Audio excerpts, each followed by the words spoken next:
170 fëmijë të rinj nga Shqipëria e Kosova mblodhin në edicionin e tij të 5 konkursi muzikor Tempo, zhvilluar në Kalane e qytetit të Gurë. Ata konkuruan në 6 disiplina si piano, violin, violonçel, kitar, filharmonik, muzikë dhome, duke dhuruar emocione me interpretimet e tyre.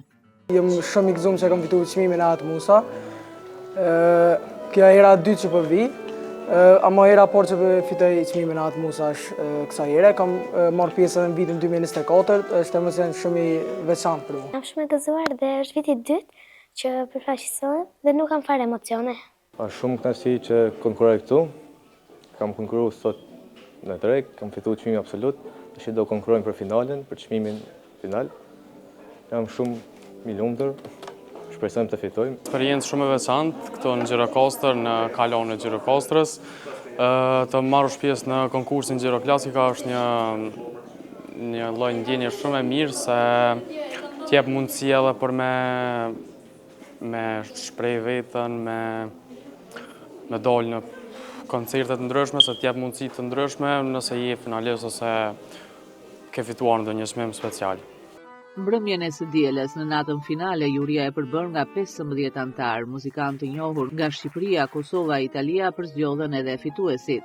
Sa po përfundoi finalja e madhe e edicionit të 5 të festivalit Gjiroklasika dhe koncertit internacional Tempo, ishte një mbrëmje magjike me shumë surpriza, me shumë çmime, fëmijë shumë të talentuar nga gjithë Shqipëria dhe jo vetëm nga Kosova, nga Prishtina, morën pjesë në këtë edicion. Morën pjesë rreth 170 fëmijë në të gjitha disiplinat, siç janë piano, violin, kitar, violonçel, muzikë dhome dhe si vjet kemi shtuar dhe një disiplinë të re, fisharmonikën, e cila u prit shumë mirë nga të gjithë.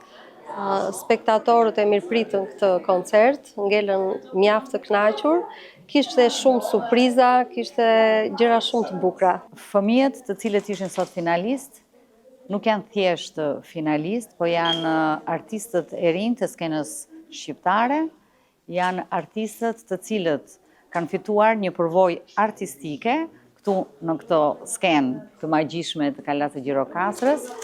Konkretisht, trofeu në violin Ibrahim Madhi u fitua nga Elton Sylla Prishtinë, trofeu në piano Margarita Kristidhi u fitua nga Zeta Koça Tiranë, trofeu në kitar Atë Musa u fitua nga Ledion Halitaj Prishtinë. Trofeu në filharmonik Agim Krajka u fitua nga Rafael Gura Tiranë. Trofeu Gjiroklasika nga Tiziana Gaudino, Najada Sulollari, Isabel Haxhiu. Violonçelistja më premtuese nga ky edicion u shpall Jora Gashi Prishtinë. Në gjithë këto ditë interpretimet e konkurruesve u shoqëruan edhe nga koncertet artistike të festivalit Gjiroklasika, ku këtë vit ishin të ftuar artistë të rinj që në vitet e mëparshëm kanë qenë pjesëmarrës të rregullt të konkursit Tempo.